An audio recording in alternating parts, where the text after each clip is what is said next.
गांव में एक व्यापारी रहता था। उसकी एक खूबसूरत बेटी थी।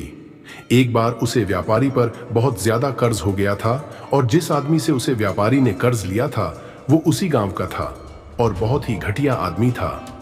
तो व्यापारी उस आदमी का कर्ज चुका नहीं पा रहा था, तो उस आदमी ने सारे गांव वालों को जमा किया और व्यापारी के घर पर जाकर व्यापारी से कहा कि अगर तुम मेरा कर्जा दे नहीं पा रहे हो तो अपनी बेटी की शादी मुझसे कर दो। यह सुनने के बाद भी वह व्यापारी चुप रहा, क्योंकि वो मजबूर था और ये सारी बातें घर में बैठी उस व्यापारी की बेटी सुन रही थी। थोड़ी देर के बाद उस आदमी ने गांव वालों और व्यापारी से कहा कि ठीक है, मैं एक थैली में सफेद और एक काला पत्थर डालूंगा और इसकी बेटी को थैली में से कोई एक पत्थर निकालना पड़ेगा।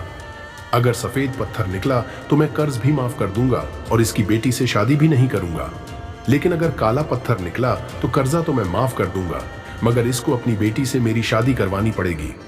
व्यापारी की लड़की इस बात के लिए राजी हो गई और सारे गांव वाले भी।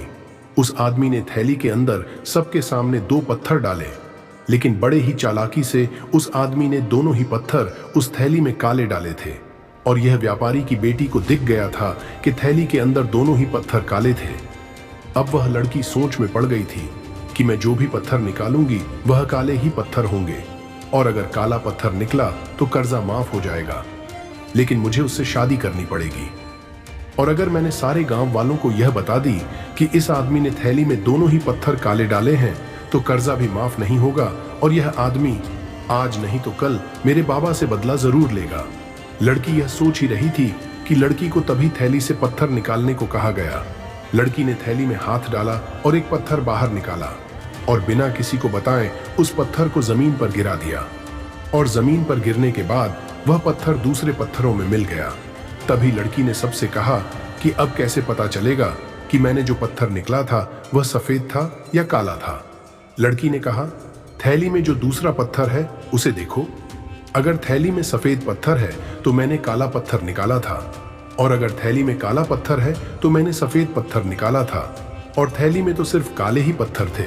और सभी गांव वालों ने यह समझ लिया कि लड़की ने जो पत्थर निकाला था वह सफेद था। इसलिए व्यापारी का कर्ज भी माफ हो गया और उसकी बेटी को उस आदमी से शादी भी नहीं करनी पड़ी। जिंदगी में इंसान कई बार मजबूर हो जाता है और उसके सामने जो हालत होती है उसे उसी के हिसाब से चलना पड़ता है। इस कहानी से हमें यह सीख मिलती है, जब भी आप मजबूर हो जाओ और मजबूरी में आपका कोई फायदा उठाना चाहता हो, दो इनोसेंट मत बनो, बल्कि अपने दिमाग का इस्तेमाल करो। जितने इनोसेंट बनने की कोशिश करोगे, लोग उतना ज्यादा आपको चीट करेंगे। अब इसका मतलब यह नहीं कि आप लोगों को गालियां देना ही शुरू कर दो, बल्कि इसका मतलब यह है कि आप समंदर की तरह बनो। मतलब यह है कि आप समंदर की तरह खामोश रहो, लेकिन उसकी गहराई की तरह अपने दिमाग में नॉलेज रखो।